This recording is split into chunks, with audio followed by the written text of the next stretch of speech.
Hola, ¿qué tal amigos? Bienvenidos a este podcast Pies sobre la Tierra con su servidor Pepe Medrano, que el día de hoy estamos aquí de vuelta de nuevo. Seguimos trabajando con el objetivo, como les hemos comentado durante todos estos espacios, para llevarles toda esta información, esta parte importante de los líderes, de todos esos emprendedores, activistas que nos acompañan aquí en este espacio, porque pues hemos platicado sobre si nosotros podemos dar alguna solución a nuestro entorno, desde el lugar donde vivimos, en la calle, la colonia, el municipio, pues bueno, aquí van a ir encontrando con todos nuestros líderes, pues un poquito de ese aporte para que ustedes también se esfuercen, le echen ganas y también se sumen a cada una de las causas. Recuerden que pueden ir a ver cada uno de los episodios o seguirnos en nuestras redes sociales. Pueden ir a YouTube, Spotify y poner Pies sobre la Tierra. Y ahí van a encontrar cada uno de los episodios que tenemos. Pueden seguirme también en mis redes sociales como Pepe Medrano. Y también subimos ahí mucha información de estos podcasts que estamos grabando.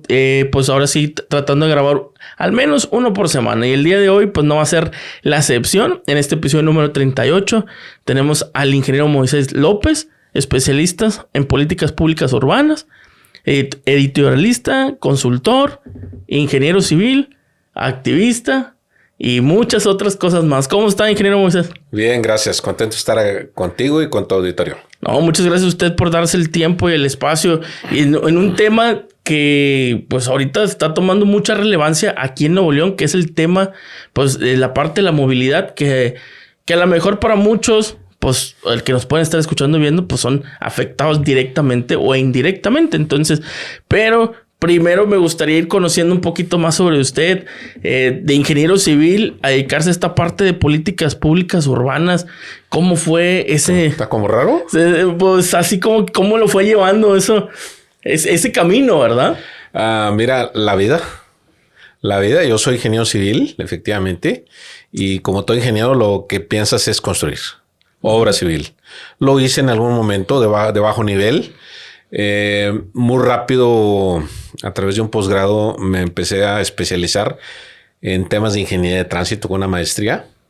Y trabajé muchos años en temas de carreteras, temas de estudios de tránsito, temas de autopistas, diseño. También he hecho diseño de vías urbanas, de puentes, de viaductos.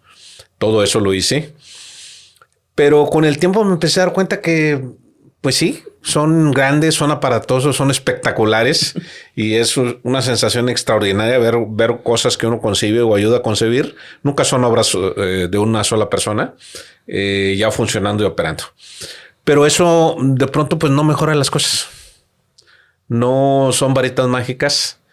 Dentro de mi experiencia pues tuve la oportunidad de ver distintas facetas. La primera fue esa. Luego empecé a trabajar con temas de transporte público. Yo estuve en Puebla en 1996 cuando se construyó el primer BRT de todo México. Fracasado. El de la 11 en Norte Sur. Infraestructura, muy bonito, muy padre. Fracasó. Y como ese hecho, he visto 20 o 30 o 40. Luego, más tarde, en el 97, por trabajo me fui a vivir a Sudamérica 4 años. Estuve en Bogotá en la época de la primera alcaldía de Peñalosa. La época de Antanas Mocus, la segunda alcaldía de Peñalosa. Fui testigo de la ampliación de las banquetas de la carrera 15 y luego de los procesos de Transmilenio. Conocí las gigantescas y extraordinarias ciclovías dominicales de Bogotá y conocí otros países. Y eso me cambió el perfil. Regresé a México después del 2000 y decidí explorar otros espacios que no fueran la ingeniería. La administración pública. Hice una maestría en administración pública y luego un doctorado en política pública. Mi tesis de grado es regulación de sistemas de transporte público, cómo maximizar los beneficios para las personas. Y para redondear esta primera parte te diría que me di cuenta que lo material, es decir, las obras, el concreto, no lo es todo. Tampoco lo es la planeación, tampoco lo es los modelos. Los modelos de tráfico, los modelos de transporte son fascinantes, pero no lo son todo. Y la razón es bien simple. Las personas somos muy complejos y las sociedades son muy complejas. Los sistemas de la movilidad se denominan como sistemas CLIOS, por sus siglas en inglés, complejos, gigantes, abiertos y sociotécnicos. Es decir, nadie los controla. Y cualquiera que aspire a decir, tengo la varita mágica que lo voy a arreglar, yo diría no. No, y sobre todo en esta parte que menciona usted de su historial de profesional, en la que pasó de construir, como decir, vamos a generar infraestructura. Ahora a ver, oye, ¿esta infraestructura funciona o no funciona? No soy una singularidad. Hay mucha gente en el mundo que ha sufrido esos procesos. Por ejemplo, hay alguien, es un urbanista que escribió Ética para la Ciudad. De hecho, él no es urbanista, es de origen economista o sociólogo. Y él dice, la ciudad está hecha de cosas entrañables, cosas pequeñas, cosas que la gente ama, cosas que la gente recuerda. Y esa es la ciudad. Y luego hay otras cosas que son los edificios, las construcciones. Y eso ahí está, pero no es la ciudad. No es la ciudad. No es la ciudad. La ciudad son las personas. Son las relaciones entre las personas. Son la forma que se relaciona la ciudad y las personas con la naturaleza, cómo la respetan, cómo la protegen y cómo la impulsan. Y ahí es donde está el motor o el proceso de cambio en gente como yo, que hay muchos. Últimamente hay muchos loquitos en Monterrey. No, pues yo creo que más que locos, vemos esta necesidad de urgencia de ir pues cambiando esta parte generacional de el no hacer nada, en el seguir en esta parte, en esta parte concreto, porque ahorita que usted lo mencionaba, esta parte profesional en donde ha estado, pues estamos hablando que no es nada nuevo. Es algo que ya países, como dijo de Sudamérica, ya lo estaban haciendo hace años. Bueno, hay ciudades con menos Producto Interno Bruto, menos desarrolladas, entre comillas, que Monterrey, que vienen haciendo mejores ciudades, más vivibles, más amables, más sostenibles hace 40 o 50 años. Y eso es muy, muy interesante porque son ciudades que nosotros tal vez, o algunos regiomontanos, vemos de arriba hacia abajo. Y resulta que esas ciudades son mejores ciudades que nosotros y las personas que viven ahí viven mejor. No, pues me imagino como el tema simplemente me llamar la calidad de vida, ¿no? Correcto. Calidad de vida, competitividad, sostenibilidad, salud pública. No, pues si tenemos algo que en el tema de movilidad, ya estamos hablando que podría abarcar muchas líneas en el tema, pues ahora sí que podría ayudar o perjudicar al tema humano, como hoy en día lo estamos viviendo aquí en el estado, ¿no? Y en México, porque también me sorprendí hace poco, estuve en el estado de México con esta inauguración del metro que ya tenía años, una construcción pues que se le invirtió millones y millones y vemos que pues es muy beneficiosa para la sociedad, pero pues no se le da seguimiento. Y esa es la parte que me gustaría saber. Al momento en el que usted, toda esta parte profesional, que usted vive en Sudamérica, en otros lugares, y ve esta conexión en el tema de la movilidad, el tema de que, oye, pues sabes que yo como ingeniero civil, desde la parte que me tocaba, empiezo a cambiar este chip, empiezo a cambiar esta forma. ¿Con qué retos empieza a topar usted ya aquí en el saber, oye, si otros países con menos, como dice, a lo mejor como que los miramos hacia abajo, con menos dinero, con menos posibilidades, están haciendo algo grande? Porque aquí no. ¿Qué retos empezó a ver usted ya acá en el? Mira, aquí en Nuevo León tenemos cosas muy singulares y paradójicas. Hace más de un siglo nosotros teníamos movilidad sostenible. Teníamos tranvía eléctrico. Nos movíamos caminando y nos movíamos en bicicleta. Esa es una definición muy pragmática de movilidad sostenible. El tranvía eléctrico nos duró hasta 1935. Y en los 80 del siglo pasado llegamos a mover 68% de los viajes en transporte público. Es una cifra extraordinaria. Uh-huh. Igual o mejor que la de las ciudades que hoy son paradigmáticas en América Latina y tal vez en el mundo. A manera de ejemplo, Quito, que es uno de los campeones de la movilidad en transporte público históricos, mueve 54% de sus viajes en transporte público. ¿Qué pasó? Pues en los 80 empezamos a construir pasos a nivel. A partir de ahí, el porcentaje de viajes en transporte público empezó a caer. Hoy estamos moviendo el 20%. ¿Y qué pasó ahí? Esas paradojas son singularísimas En los 2000, 2003, 2004, 2005, el gobernador Natividad González Parás logró una hazaña administrativa. Sustituyó toda la vieja flota de autobuses trompudos de escalones gigantescos y los sustituyó por una flota de autobuses que llamamos panorámicos y con clima. Evidentemente eso le trajo ciertos beneficios, ciertas comunidades a las personas. Viajar con clima cuando tienes 40 grados está agradable, ¿no? Pero ¿qué ocurrió? Paradójicamente, el número de pasajeros transportados disminuyó. ¿Por qué? Porque estuvo basado en una política de precio.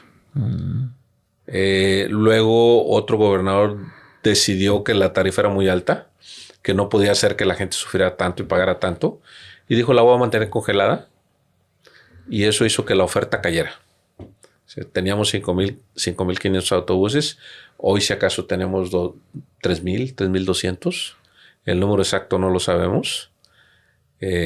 Mientras veíamos que el parque vehicular iba creciendo y creciendo y construíamos más pasos a desnivel. O sea, ahorita te acabo de sintetizar una historia de más o menos 40 años, 45 años, de mitad de los 80 a mitad de los 20, son 40 años. Bueno, en ese espacio se construyeron como 200 pasos a desnivel. Construimos vías rápidas, entre comillas, como la de Leones, Lázaro Cárdenas, Garzazada. El parque vehicular creció. La tarifa creció y luego se mantuvo estable, o sea, sin cambio, congelada. Y el número de personas que viajan en transporte público cayó al 20%. Pero en esta parte, si ya estamos viendo que los retos, y no solamente cuando vemos un estado como Nuevo León, sino vemos que en otros estados no está funcionando tampoco, ¿por qué seguimos aplicando? ¿O por qué cree usted que se sigue aplicando la misma metodología? Bueno, la manera que yo describo eso es que los políticos optan por usar balas de plata. Okay. En la mitología de los vampiros, las balas de plata, las estacas bendecidas, los ajos con agua bendita son mágicos y producen efectos milagrosos. Matan vampiros o matan hombres lobo. En la vida urbana, algunos políticos deciden optar por balas de plata. Una de ellas muy clásica, se usaba aquí en muchas otras ciudades, es congelar la tarifa para proteger a las personas. Pues podría decirse que está bien. El problema es que de algún lado tiene que salir el dinero para financiar los servicios. Y si no lo ponen los privados y tampoco lo pone el gobierno, entonces los vehículos se hacen viejos, no hay renovación, no hay nuevas compras y la que sufre son las personas. Y no hay mantenimientos. Correcto. Otra bala de plata usual es optar por la parte física de las infraestructuras. Te refería al caso de Puebla, 1996, el primer BRT.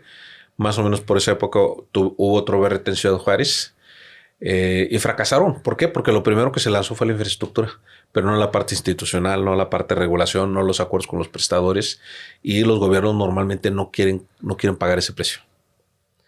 No es propio de las ciudades mexicanas, aunque en México ha ocurrido mucho.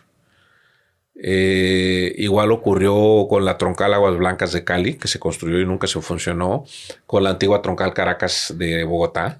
Había grandes infraestructuras, iguales o tan grandes como las que hoy existen, pero no existía el entramado institucional, el entramado regulatorio o la fortaleza en las instituciones que le diera vida y organizar los servicios. Fracasó.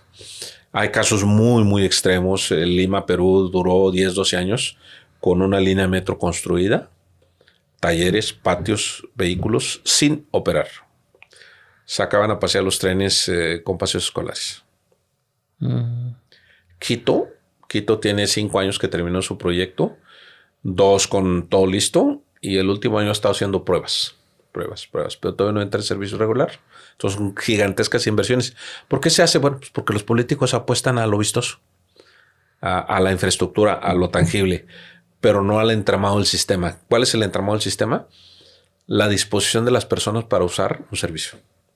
Y esa disposición depende de la parte física, en una proporción pequeña, pero sobre todo depende de la pertinencia del origen-destino, de la regularidad, de la confianza que le tengan. Entonces, si no se dan esos factores, tú puedes tener trenes extraordinarios. En la India ocurre. Hay cuando menos en Delhi una línea metro que cada kilómetro costó $120 millones. cada kilómetro, 120 millones de dólares, y prácticamente no tiene usuarios. Entonces, esas son las balas de plata. ¿Por qué ocurre? Por eso. Quisiera darte un memorial. A la mitad de los 80s, en Nuevo León existía o estaba vigente el primer proyecto de transporte público. Había un gran paquete de dinero para el transporte público que incluía talleres, pavimentación de colonias, mejoras a la circulación, incluso incluía un viaducto para autobuses. Vino un huracán, ese dineros que eran de un crédito del Banco Mundial dejaron de estar disponibles para el transporte público y se destinaron a obras viales. ¿Cuáles obras viales sobrevivieron? Las del anillo intermedio. O sea, los pasos a desnivel que hoy están en Gonzalitos, Fidel Velázquez y Nogalar se hicieron en esa época, y ese fue el inicio de la construcción de los más de 200 pasos a desnivel que se han construido los últimos 40 años. ¿Qué es lo notable de todo eso? Se hicieron para reducir la congestión y para reducir los tiempos de viaje. Sorpresa, los tiempos de viaje nunca han disminuido y la congestión tampoco. Lo que sí ha aumentado el número de hechos de tránsito, heridos y muertos, y también de emisiones contaminantes. Y la razón es muy simple. Más vehículos significa más vehículo kilómetro consumido y por lo tanto más gasolina y más diésel construida. Más emisiones de azufre, NOxes, óxidos de nitroso, material particulado y emisiones primarias que luego se transforman en carbono. ¿Y en qué momento pasamos de tener un parque vehicular de 2 millones de vehículos? Pues lo alentamos sin regular, porque realmente en qué momento, mira, ¿por qué no se vio? O sea, no, es muy sencillo. La verdad es que es terriblemente sencillo y terriblemente paradójico. Tenemos un estado orgulloso de ser rico. O sea, tenemos un Producto Interno Bruto alto en nuestro segmento. Pues dicen que el dinero no lo es todo. Bueno, pero si tienes plata, puedes decir, cómprate un carro. Bueno, eso sí. Y si además de eso, las autoridades locales te llenan de pasos a desnivel, ¿cuál es la forma más rápida de moverte? Tú en lo individual, pues en auto. En una perspectiva individual, egoísta, y que no considera los efectos de moverse en auto, que son las externalidades. Pero repito, este es un tema de política pública, de sistema complejo, y ojalá nuestros gobiernos locales lo tuvieran siempre presente y en ese sentido orientaran todas sus decisiones. Quiero ser muy claro, dije todas sus decisiones. Hay algunos municipios que están haciendo cosas extraordinarias. San Pedro con 2 administraciones municipales, con el eje primario de política pública en parques, banquetas y jardines. Pero también ahí tiene mucho que ver, y lo hemos comentado en estos espacios, que también la parte social, un ejemplo, en este caso nosotros como ciudadanos que padecemos el problema, que estamos viéndolo día a día, nos acerquemos a exigirles a estas autoridades lo que se requiera, porque muchas de las veces podemos hablar de estos casos de éxito, pues tal vez porque conocemos que la gente de este lado de este municipio pues muy exigente, también a veces pues no les gusta tanto porque también era como bajarlos un poquito del carro, era como que ya no lo puedes usar tanto, delimitar, y hubo problemas, pero se trabajó. En otros municipios no se trabaja ni siquiera pues esta parte de la cultura vial, la seguridad vial. Mira, mencioné San Pedro, rápidamente quiero mencionar. San Nicolás ha trabajado muchos años sin el brillo y el glamour de San Pedro en temas de parques, jardines y banquetas. Lo está haciendo Escobedo. Monterrey lo está haciendo hoy en el centro, particularmente con la ampliación de banquetas, y todos son muy criticados. Dicho eso, tu pregunta, ¿por qué? Bueno, ponlo en contexto. Otra vez, somos un pueblo orgullosamente rico y tenemos el menor porcentaje de pobreza en el país, con más o menos un 20%, 18%, 17%. Un Producto Interno Bruto promedio muy alto. Y entonces, si eso es así y yo me puedo comprar un auto, ¿por qué no? Pero ese argumento es similar a esperar de que tú me planteabas este pequeño reto. Lo voy a expresar de esta forma. ¿Por qué las personas que tenemos poca o mucha obesidad no pedimos ayuda? ¿Por qué los fumadores no dicen ayúdenme a dejar el vicio. Pues nosotros somos adictos de los autos.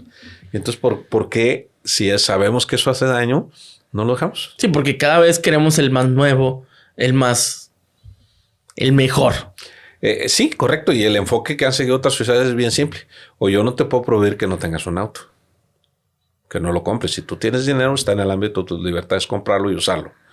Pero si produces efectos negativos sobre las demás personas, deberías pagarlo. Y habría que pagarlo en términos del precio del combustible, del número de vehículos recorridos, del precio que está asociado para estacionar y también los efectos que producen las emisiones de tu escape, que finalmente van y enferman a otras personas. Aquí en Monterrey hay cifras que hablan de que se podrían evitar hasta 4,200 muertes todos los años. 4,000. Por efectos de la contaminación del aire.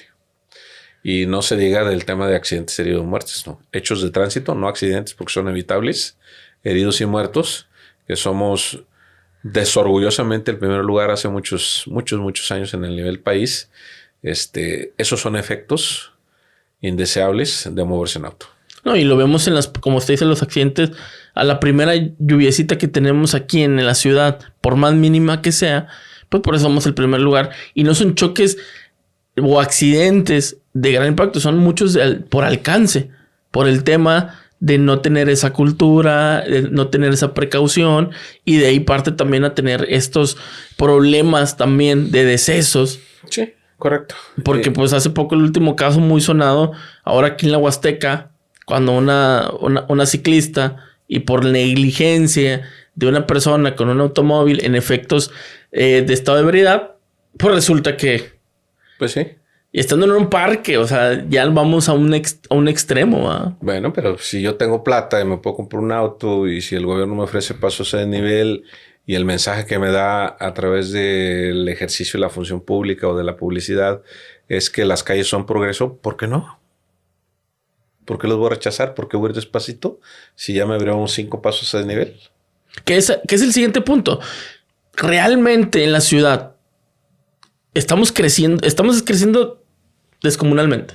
Ya vemos, como decíamos ahorita, platicando y en broma decíamos, oye, pues para el lado poniente. No, pues es que vives en Cumbres, pero Cumbres García. O sea, ya estamos creciendo. Juárez, ya Cadereyta, ya mencionar estos municipios ya no están lejos. El detalle está que no hay la suficiente infraestructura correcta y adecuada para poder transitar por esto. Más bien no existen los servicios correctos y adecuados. Si dices infraestructura, pues entonces nos remitiríamos a los pasos a nivel que se construyeron a principios de los 2000 en Garzasada, que nos llevaron a la Huasteca y que acabaron con ese paraíso. Bueno, a partir de esa construcción, el número de vehículos en Garzasada creció al orden del 7% anual. La población crece al ritmo del 2 o menos. Pero en las colonias adyacentes no creció. Entonces, ¿qué significa? La distancia de la Huasteca al cercado al Cristales sigue siendo la misma. Uh-huh. Cuando abrieron los pasos a nivel, fue una llamada, una señal, como decía el viejo personaje de las películas mexicanas, vengan por acá. Y sí, efectivamente, los primeros que compraron y construyeron allá sus casas se vieron beneficiados. Pero rápidamente la población creció a ritmos impresionantes. Hay un detalle, la Huasteca fue ultracrecimiento. En este momento ya no lo es tanto. Pero en la Huasteca hubo años en donde se creció al orden del 10% anual, igual que en Ciénega. Okay. Nada más que en Ciénega las personas que viven allá se mueven en transporte público y en la Huasteca, en el Huajuco, perdón, todos se mueven en vehículo particular. Y por lo tanto rápidamente se saturó.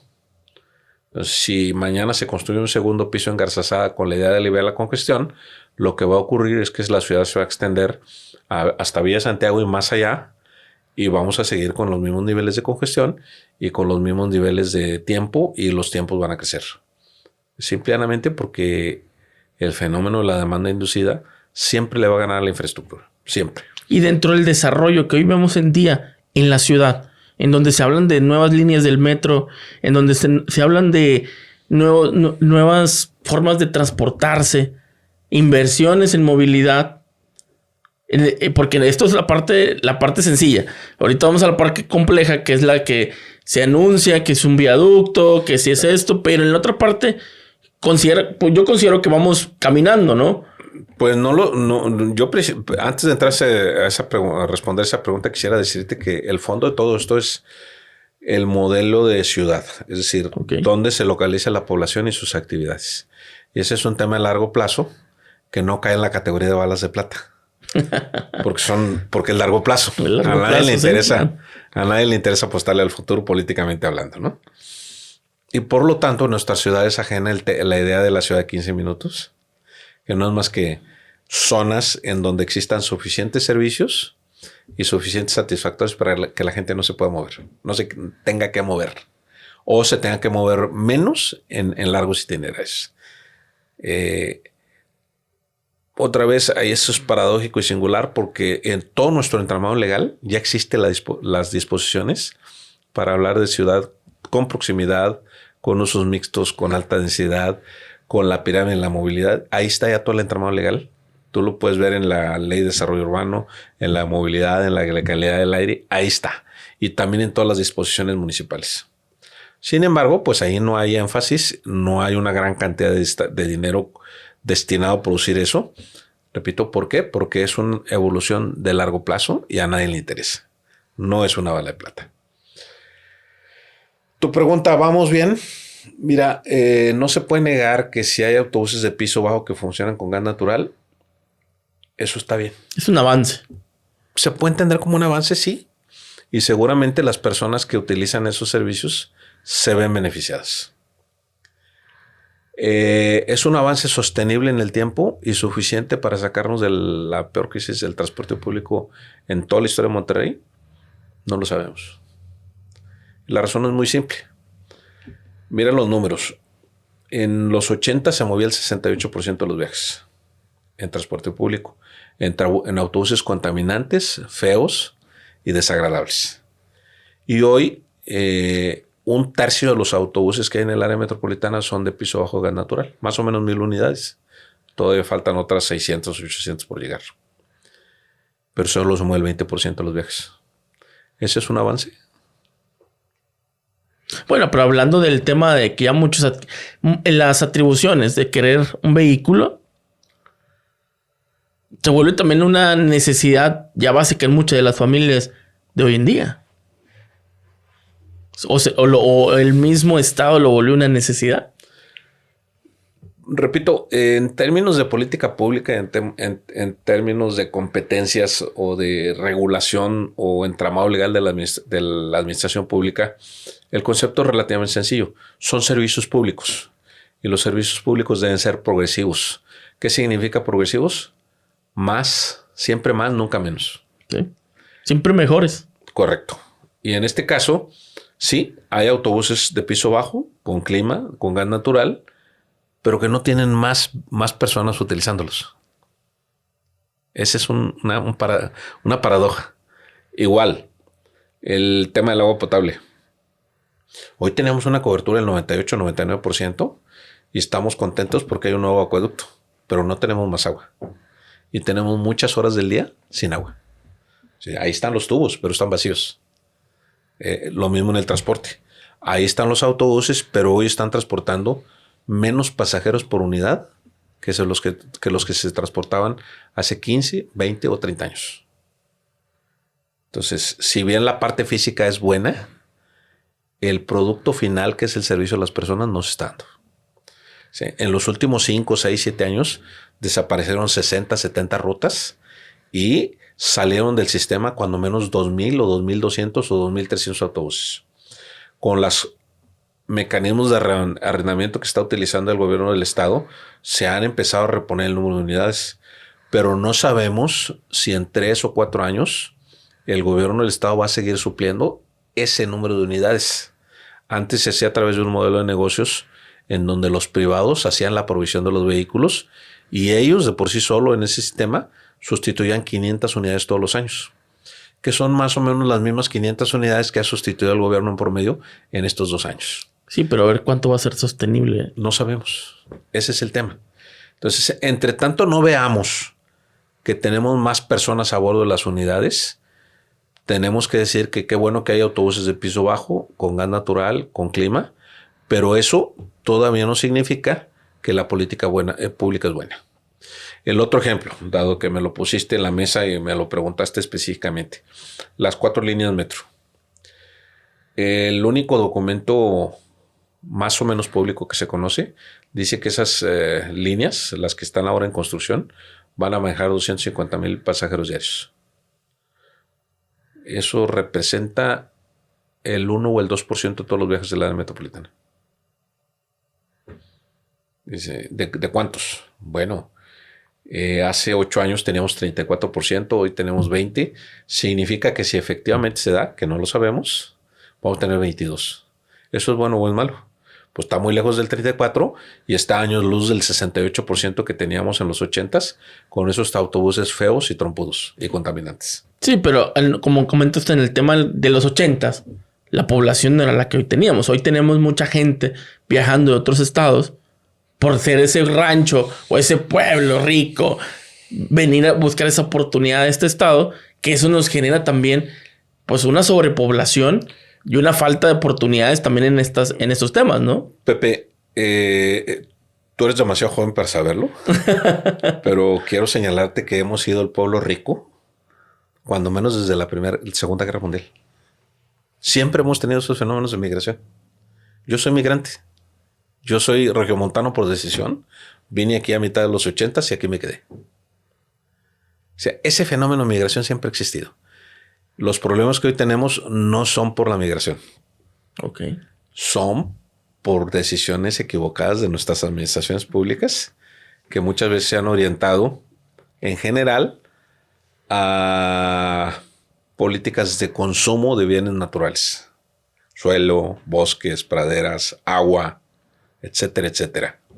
No sé si has visto el video que ha estado circulando por ahí de 2 años para acá, en donde el gobernador Martínez Domínguez en los 70s dice la ciudad no debe llegar a tal cantidad de población, sí, porque el agua se nos va a acabar. Eso fue hace 50 años. O sea, no es que no lo supiéramos. Sí, ya sabíamos que esto iba a pasar. O sea, ya los tenías en el... Y también ya sabíamos que si le invertíamos a los pasos a desnivel, íbamos a tener más autos. También ya sabíamos que nos íbamos a acabar el agua. También sabíamos que íbamos a tener problemas de calidad del aire. Estos problemas de calidad del aire los tenemos desde la época del gobernador Rizzo. Están documentados y medidos. Desde el primer inventario de fuentes móviles a finales de los 80, principios de los 90. Ya lo sabíamos. O sea, no son cosas nuevas. Y si ya lo sabemos, ¿por qué hoy en día pues balas de plata? Queremos seguir haciendo esas balas de plata, anunciando viaductos, anunciando... Te pregunto por qué un drogadicto está dispuesto a consumir la nueva droga, aunque le cueste 10 veces más, si sabe que lo puede matar. ¿Por qué los que somos obesos estamos dispuestos a sentarnos otra vez a la mesa y pagar por eso? ¿Por qué los que fuman de forma adictiva están dispuestos a pagar cajetillas de cigarro? No, ahora el vape, el cigarro electrónico, ¿no? Y te lo iba a decir de esta forma, con el impuesto, el IEPS, superior al 50%. Pues porque es una adicción y porque no les importa, así como a nivel colectivo, no digo que a nivel individual, a nivel colectivo tampoco nos importan esos efectos negativos. En la práctica eso ocurre. Y hoy salimos con la idea de construir un segundo piso. De paso, tampoco es una idea nueva. Ya se había escuchado en anteriores administraciones, de todos los colores, de todos los sabores de política. Ahí hay alcaldes, gobernadores que los han anunciado. Anda circulando por ahí un videito de hace 3-4 años que anuncia el viaducto en el Guajuco, Garzazada. Y hasta dice, la tarifa va a costar entre 25 y 35 pesos. Bueno, pues... hay un documento que hizo una ONG hace 10-12 años que dice vida y muerte de las autopistas urbanas. Eso es vieja política. Se usó mucho en Estados Unidos en los 50s, 40s, 60s del siglo pasado y ahora en el mundo están en procesos de desmontarlos. Pero hoy sí. Siempre hay un novedoso que dice esta es la solución. ¿La solución de qué? ¿De la congestión? No. De menos accidentes tampoco. De menos heridos tampoco. De menos contaminación tampoco. O sea, ponerle más pasos a desnivel o segundos pisos es como querer resolver la obesidad aumentando la talla de los pantalones. En México tenemos buenos ejemplos.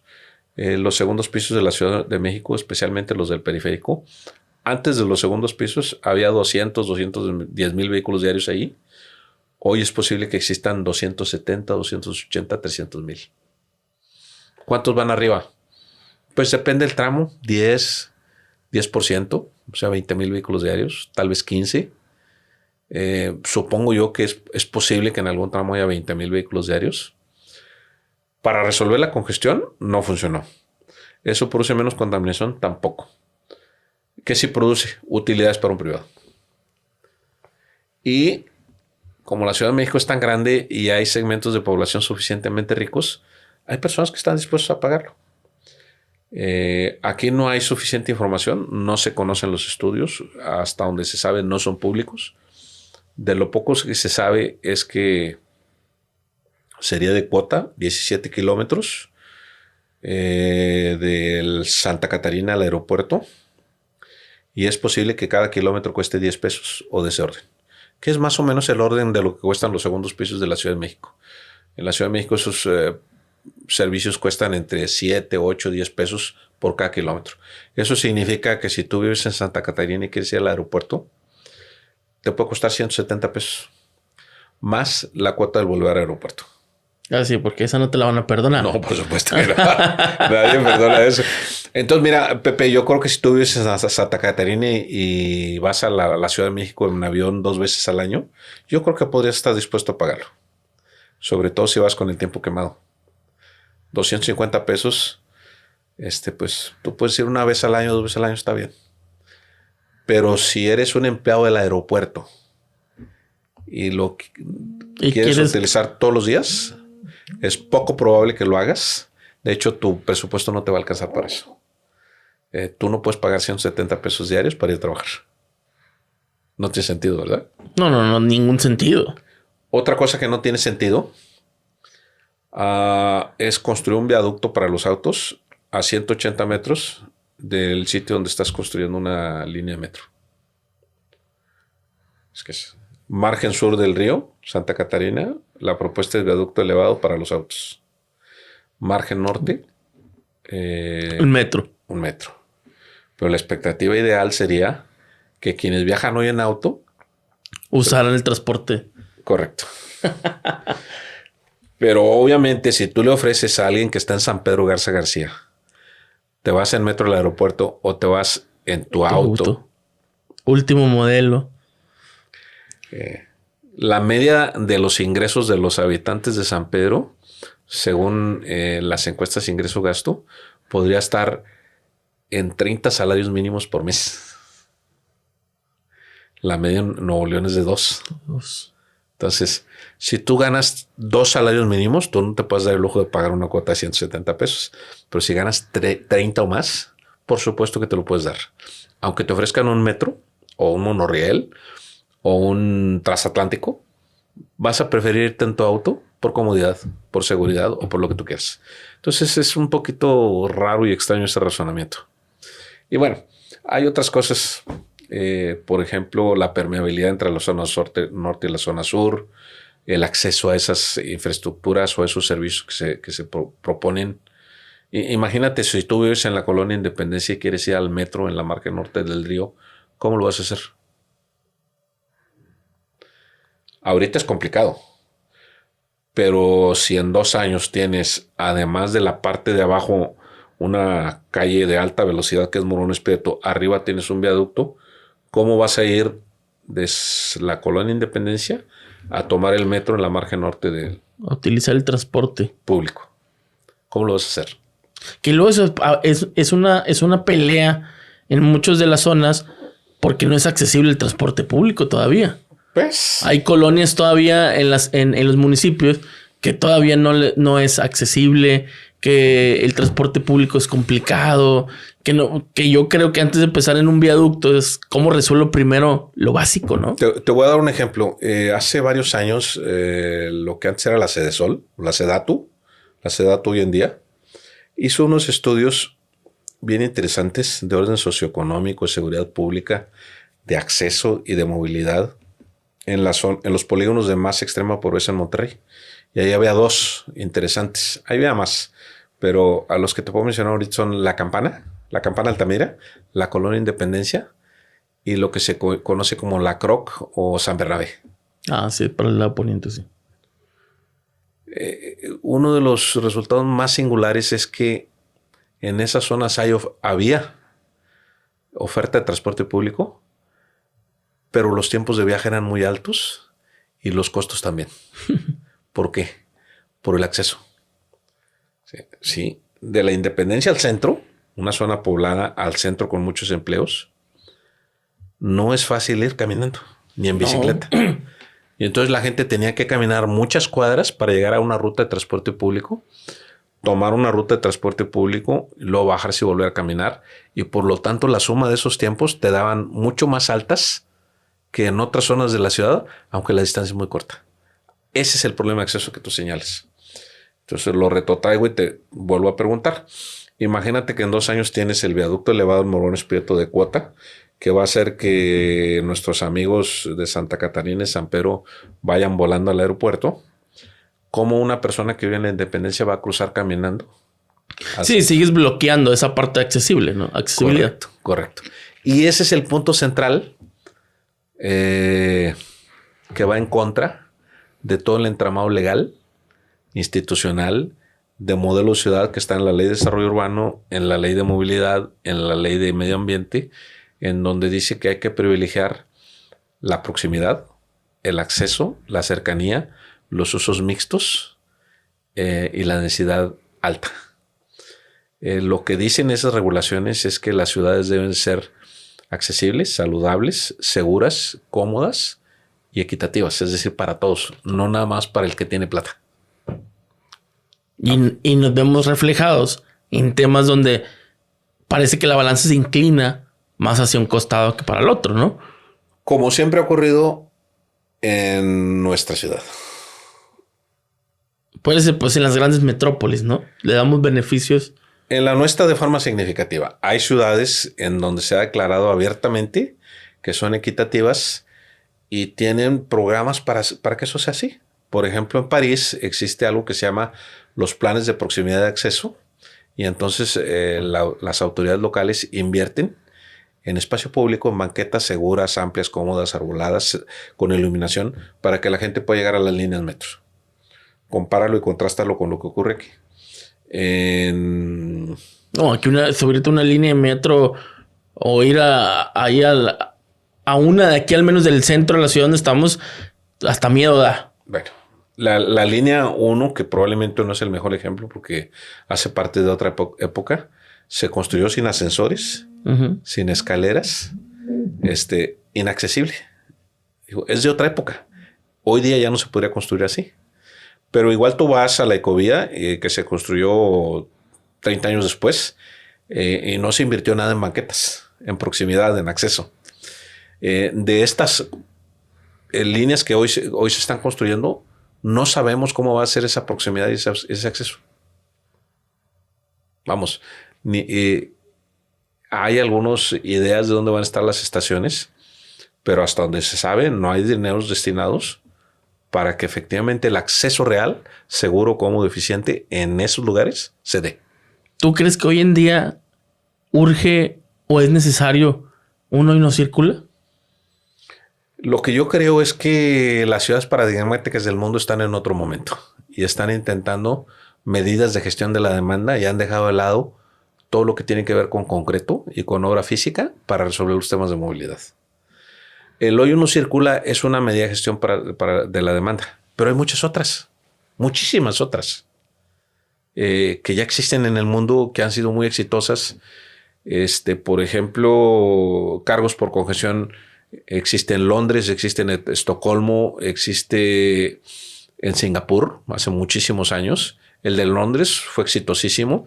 En Nueva York está en proceso de implementarse y hay varias ciudades de América Latina que lo están estudiando.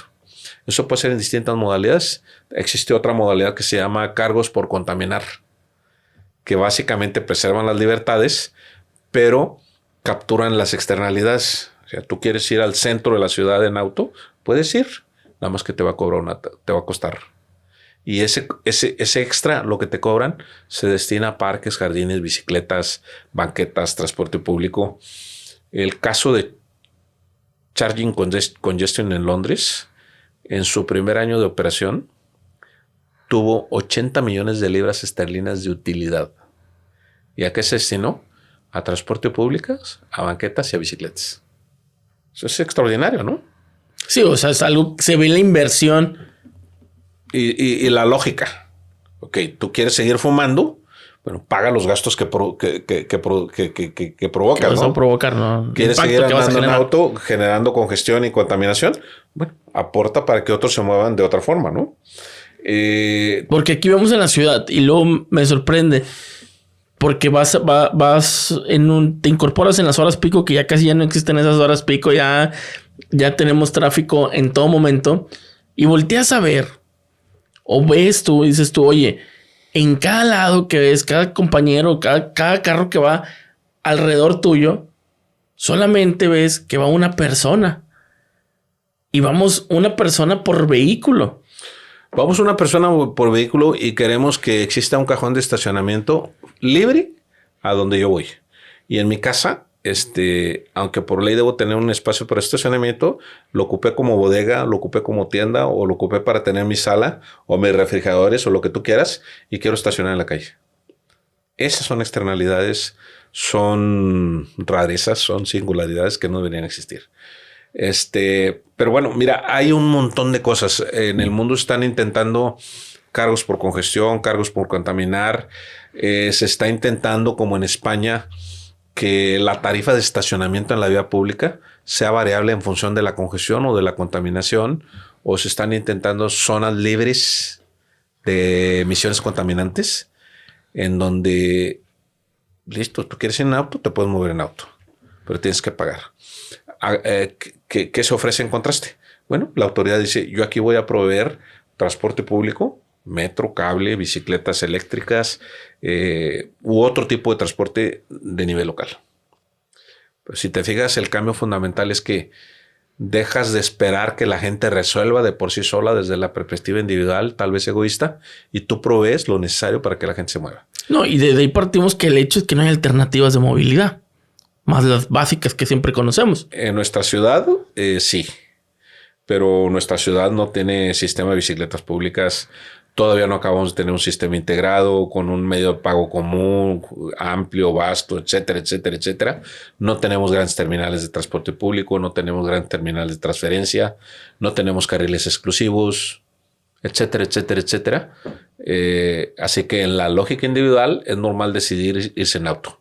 Los tiempos de viaje en el área metropolitana eran de 2-1 entre transporte público y medios individuales. Esa es la razón por la cual preferimos ir en auto.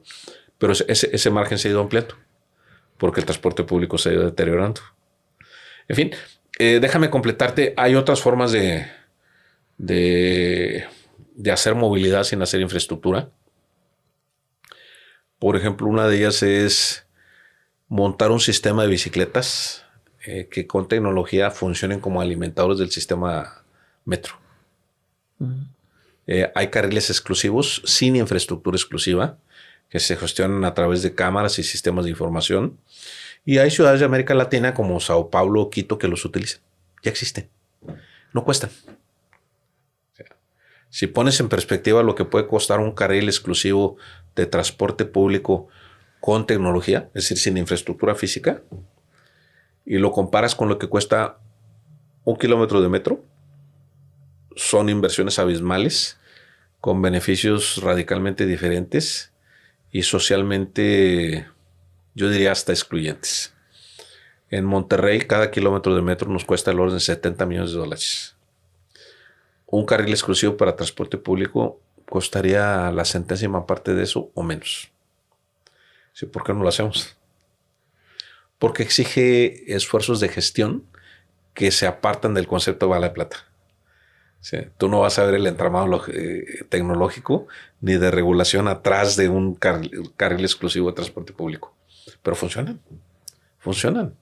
En Sao Paulo hay documentación que dice que obtuvieron mejoras en el tiempo de viaje del transporte público o de las personas que van en transporte público cuando implantaron carriles exclusivos para vehículos con 3 u 8 o más pasajeros por unidad. La calle X, donde pasaban, no sé, 100 vehículos, tenía una velocidad media de 15 kilómetros por hora para transporte público. Y una vez que montaron el carril exclusivo, virtual, sin infraestructura especializada, con bajas inversiones, pasaron a 22 o 23 kilómetros. Es decir, el tiempo de viaje mejoró en un tercio. En Nuevo León, aquí en Monterrey, hay lugares donde podría hacerse. El centro de la ciudad, particularmente, el primer cuadro, aquí donde estamos, ahí es donde se registran las velocidades de transporte público más bajas, entre 9 y 12 kilómetros por hora. Pero fuera del primer cuadro, la velocidad del transporte público siempre anda arriba de los 25 kilómetros por hora, que es muy buena como velocidad global. Entonces, si resolviéramos lo del centro, automáticamente mejorarían los rankings. ¿Cómo se podría hacer? Pues como lo hizo Santiago de Chile hace muchos años. En Santiago de Chile hay calles exclusivas de transporte público en las horas pico. ¿Por qué no? De hecho, aquí en Monterrey, hace 8 o 10 años se hizo un estudio que se llamaba el Plan Maestro de Ciclovías, que decía que si se montaba un sistema de bicicletas públicas asociado a la red metro y a la red ecovía, podía aumentar la demanda del metro en 3%, que es más de lo que las nuevas líneas de metro ofrecen en este momento. Cuando se hizo ese estudio, se estimó que el porcentaje de viajes en bicicleta era del 0.5% en toda el área metropolitana. Con esa propuesta, ese porcentaje pasaba del 0.5 al 3%. Es decir, la demanda servida en metro aumentaba en 2.5% del total de los viajes, con una inversión bastante pequeña, probablemente el orden de los 100 o 200 millones de pesos de ese momento. En este momento están construyendo 3 líneas de metro que van a costar mucho dinero y solo van a sumar el 2% de los viajes. No, y el problema no es que las hagas, el problema es que también no hay más alternativas. Y efectivamente funcionan. Las que hoy tenemos están moviendo más o menos esa misma cantidad en 30 años. Es como hacerlas más eficientes. Y sin un costo mucho más bajo, ¿no? Correcto. Esa es la idea, ese es el paradigma de las ciudades modernas, las ciudades competitivas, las ciudades que están viendo hacia el futuro y que están alejándose de la idea de las balas de plata. Tienen que hacer cosas más sistémicas, más sostenibles, menos costosas y más eficientes. Y todo eso se aparta de la idea de las grandes obras, de los vehículos brillantes y espectaculares, y van al tema central de todo este asunto, que es ¿cómo hago para que la gente se mueva de forma más segura, más cómoda y en más grandes cantidades con un dinero que no tengo? Ese es el tema central. Sí, cómo hacer algo con poco, pero que beneficia a muchos. Correcto. Pues sí.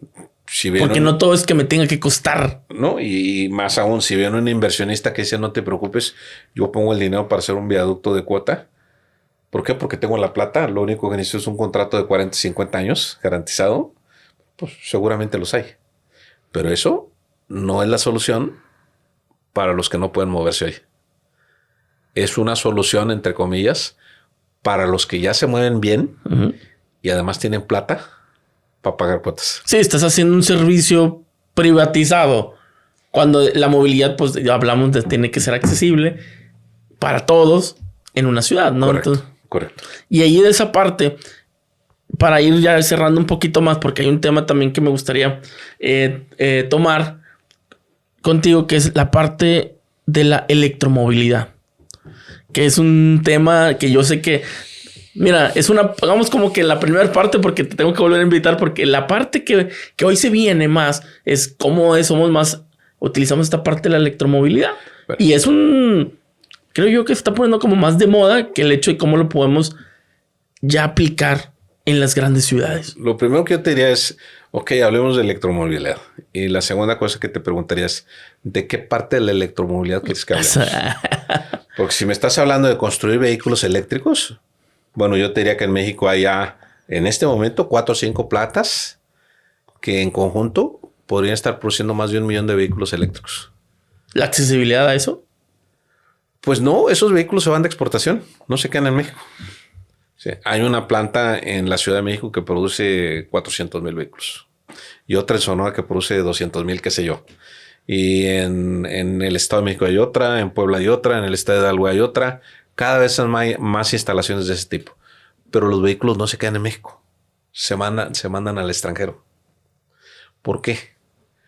Porque en países como Estados Unidos o los países de la Unión Europea existe todo un entramado institucional, legal y de incentivos para que la gente compre vehículos eléctricos. Por ejemplo, en California, tú puedes comprar un vehículo eléctrico con un subsidio cuando menos de $10,000. No. 7,500 son del gobierno federal, 2,500 son del gobierno local, y los gobiernos locales tienen otros subsidios para electrolineras, para talleres, para capacitación, etcétera, etcétera. Eso no existe en México. ¿Tú crees que nos estamos adelantando demasiado cuando no hemos resolvido lo básico? Porque yo lo veo así. Siento que, porque ya veo foros, veo muchas partes del hablar de electromovilidad cuando no estamos todavía en una movilidad sostenible todavía. Correcto. Correcto. Otra vez depende a qué te refieras. Mira, yo creo que si esta pregunta se lo haces a los industriales de los autos, te van a decir, no, estamos en el momento justo para producir y ganar plata enviando autos al extranjero. Pero ese es un enfoque. El otro enfoque es en qué momento estamos en México para la electromovilidad como servicio público. Es decir, vehículos que se muevan con electricidad y cuyo ciclo de vida sea sostenible. Y si a eso nos referimos, pues se puede explicar de forma muy pragmática diciéndote que en México solo se conocen 2 proyectos de electromovilidad en transporte público. No sé si exitosos, pero hay 2 proyectos. Uno en la Ciudad de México, que parece ser el mejor, con Metrobús. Una de las líneas de Metrobús ha estado migrando a eso. El sistema de autobuses de servicios eléctricos de la Ciudad de México ha estado sustituyendo sus viejos trolebuses eléctricos por autobuses o trolebuses nuevos eléctricos híbridos, es decir, que pueden funcionar con pértiga Sí. o de forma autónoma por periodos cortos. Ahí están. Son pequeños, pero ahí están y son buenos. Guadalajara, en Jalisco, más bien, el gobierno de Jalisco decidió comprar una pequeña flota de autobuses. Es el tren ligero, ¿no? No. ¿Cuál? No. En Guadalajara existe el tren ligero que es similar al metro de Monterrey. De paso, el metro de Monterrey no es un metro pesado, es un tren ligero. Pero bueno, en Jalisco, el gobierno del estado decidió comprar una pequeña flota de autobuses eléctricos y los compró y los tiene funcionando así nomás. Ahí están esos 2 proyectos. Y hablamos de ciudades que están buscando de alguna manera ir manejando esta parte de la movilidad sostenible, que cuando tú vas a estas ciudades, correcto, de 10 años para acá, se nota un cambio ya. Correcto. Pero mira el diferencial. La Ciudad de México ha tenido mucho éxito con los metrobuses, que muchos de ellos o casi todos funcionan con diésel. El segmento de autobuses eléctricos todavía es muy, muy pequeño. En Jalisco les ha ido muy bien con el tema de las bicicletas. Sí. Pero no eléctricas. No eléctricas. Correcto. El ejercicio de los autobuses eléctricos es un piloto que no sabemos qué resultados tiene. Y en Nuevo León hay la iniciativa de tener 110 autobuses eléctricos y están cierres. No sabemos si va a resultar o no. Sí, fíjate que lo saco aquí pues al contexto, porque luego cuando ves la movilidad, en la parte de movilidad sostenible y empiezas a trabajar, pero luego ya ves que estamos hablando de una electromovilidad, dices tú, ay, espérame. Siento que estamos yendo muy rápido. Correcto. ¿Cuál sería el ideal de la movilidad sostenible en Nuevo León? Más servicios públicos de transporte público, autobuses. Primero, cuando menos, restaurar la oferta y la cobertura que teníamos hace 10 años. Aspirar a volver a manejar el 34% de los viajes y en paralelo ampliar banquetas, introducir sistemas de bicicletas públicas y empezar a migrar esos, a convertir eso en un sistema integrado de verdad. ¿Sí? ¿Qué significa sistema integrado? Pues que funcione como un todo. Que al usuario no le importe si es un permisionario, si es un productor público, que no le importe si la bicicleta es de A o de B, y que con un solo medio de pago o con un elemento tecnológico pueda hacer uso de todos esos servicios y recibir muchísima información. Eso es plausible, es posible tenerlo, sí, y me encantaría verlo en 6 meses, 1 año, 2 años. Por ahora ya llevamos 2 años con anuncios y todavía no lo vemos. Pero es posible. Y nada me encantaría más que yo me equivoque y que el gobierno efectivamente lo monte y lo masifique. Eso sería extraordinario. No, pues yo creo que toda la gente que está todos los días esperando una unidad de servicio público lo anhelan, lo quieren, lo desean, ¿no? Y el principal indicador para eso sería ver que hay más personas por unidad o hay más personas totales viajando en transporte público. El siguiente paso sería consolidar un modelo de negocios con vehículos eléctricos. En mi opinión, lo mejor sería empezar con las bicicletas. Tal vez con una pequeña flota de taxis eléctricos. Y sí, algunos vehículos eléctricos en el transporte público serían buenos. Ahí hay un detalle. Evidentemente tienen un costo mayor. Y en todas las ciudades en donde se han montado grandes flotas de autobuses eléctricos, el diferencial no se hace recaer en los usuarios. Sí, porque al final del día el costo lo absorbe el gobierno. Lo absorbe el gobierno. ¿Y de qué estamos hablando? El gobierno tiene que absorber costos en infraestructura, en patios, en talleres, en líneas de alimentación. Y finalmente, para que todo eso fuera realmente sustentable, muy lejos de la idea de fabricar autobuses eléctricos como idea de sostenibilidad, tendría que venir un ecosistema en donde el ciclo completo de producción de energía y producción de servicios de transporte público fuera realmente sostenible y verde. Sí. De nada nos serviría al final de cuentas tener 1000 autobuses eléctricos si la energía que los alimenta se produce de combustóleo. No, pues no. Es incongruente. ¿Algunos beneficios tendría? Sí. Pero eso no es movilidad sostenible. Y seguimos generando contaminación al final del día. Un último ejemplo, mira. Algunas personas creen que las grandes infraestructuras de por sí solas son sostenibles y deseables. Recientemente se citó el caso de Shanghái y se nos dijo, Shanghái está lleno de segundos pisos, como si eso fuera bueno. Pero no se mencionó que Shanghái es una de las ciudades más contaminadas del mundo. Entonces, bueno, aquí la pregunta que hay que hacerse es, ¿quiero movilidad sostenible o quiero segundos pisos con más contaminación? Sí, sé que estoy simplificando el tema, pero en el fondo de eso se trata. Sí, al final es que quieres respirar, ¿no? Correcto. No, pues creo yo que nos vamos a llevar esto muy, muy directo porque es algo que hace falta también. Por eso creamos este espacio y por eso la invitación, porque pues muchas veces están estas dudas en el aire. Si es, no es, o cómo es conocer todo esto, porque a veces pues mucha gente no tiene el tiempo o la oportunidad o la accesibilidad a conocer estos temas. Y tal vez uno cuando está enredado en esto, pues va viendo, ¿no? Y pues está más normalizado a decir, oye, pues es que con los términos, con esto, lo otro, lo que quiere la gente normal es que pase el camión a la hora que tenga que pasar y que vaya, que sea accesible y que lo lleve al sitio.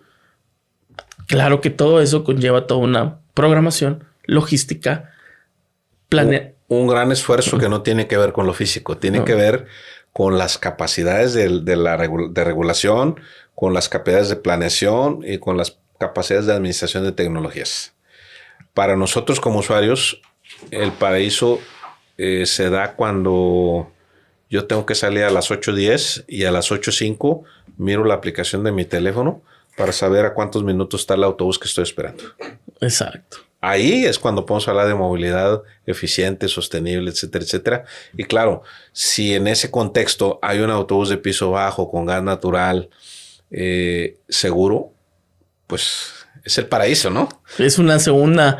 Pero mientras eso no ocurra, hay que seguir empujando y hay que seguir diciendo, necesitamos tener ciudades habitables, ciudades con acceso, con proximidad, con muchas áreas verdes, que no destruyan el entorno natural, que convivamos con la naturaleza y ojalá nos pudiéramos mover en eso que llamamos ciudad de 15 minutos. Y si no nos podemos mover en la ciudad de 15 minutos, pues ojalá nos podamos mover en medios públicos, sostenibles, accesibles y asequibles para todo el mundo. Pues yo creo que eso nos llevamos, Moisés. Si tenemos alguna duda, ¿dónde podemos conseguir más información, localizarte para pues aquellas personas que nos están viendo y nos están escuchando? Pues, se pueden comunicar conmigo a través de mis redes sociales. Facebook, búsquenme con mi nombre. O tengo una página web, ahí hay un correo de contacto. Ok. Mi página web es como mi nombre, Moisés López Cantú, así tal cual. .com. Ok, perfecto. Pues te agradezco mucho el tiempo y el espacio que tienes con nosotros platicar. Vamos a tratar que vaya una segunda parte porque hay temas todavía que hay que seguir trabajando. Agradezco a todos los que pues estuvieron escuchándonos, viéndonos durante este tiempo y recuerden que nos pueden seguir en Spotify, Facebook, Instagram. Busquen ahí Pies sobre la Tierra y como les he dicho en todos estos tiempos que llevamos grabando, si nosotros somos parte del problema, también somos parte de la solución. Muchas gracias a todos, muy amables. Que pasen Hasta buen luego. día.